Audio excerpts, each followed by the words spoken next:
Hi, I'm Bob Clemens, Senior Vice President of Axiom, and we are here at KronosWorks 2016 in sunny Orlando, Florida. And as we start wrapping up the show, I wanted to take a few minutes and bring in a couple of our Kronos experts to talk about the one thing that they saw that changed their view or changed their world at KronosWorks this year. So I'd like to start by talking to Chris Flanders. Chris, what was it that you saw this year that turned you on?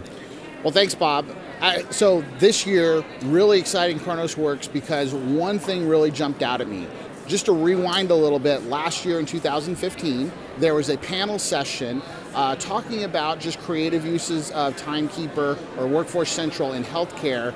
And Mark Paleo, the CHRO from Henry Mayo Hospital, mentioned they don't have timekeepers. And that caused such a buzz in the room that this year they asked them to come back and do a whole session about it. So essentially, Henry Mayo Hospital, with their culture, they've been able to eliminate the timekeeper role. Employees use attestation and edit their own time cards, fill in missing punches, correct punches, and that goes straight to payroll. So when Henry Mayo went through that session, very exciting. The room was packed. When Mark got done, at least 20 to 30 questions afterwards. People had lots of things, and they're all the questions that you're thinking of. How did the union allow that to happen? And for every question like that, there were really good answers. Mark's answer was, well, the union loved it because it means timekeepers weren't touching people's time cards anymore. Other questions like, well, how do you keep people from committing fraud? And the answer is the same way you do now. When they submit a paper correction for a fraudulent time, you just follow up on it. Managers still have to manage their people, but you eliminate the middleman.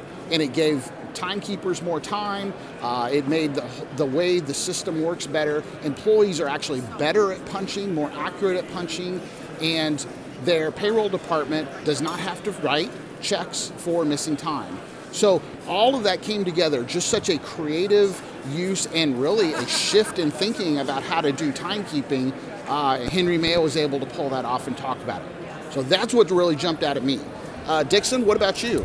For mine, it was a little bit simpler than that. I found that Kronos, with the Paragon Tool, it seemed like they were listening to the customers and talking about sustainment and how to administer the applications. So some of the setup and ongoing configurations would become easier or simplified through some of the enhancements to the Paragon Tool.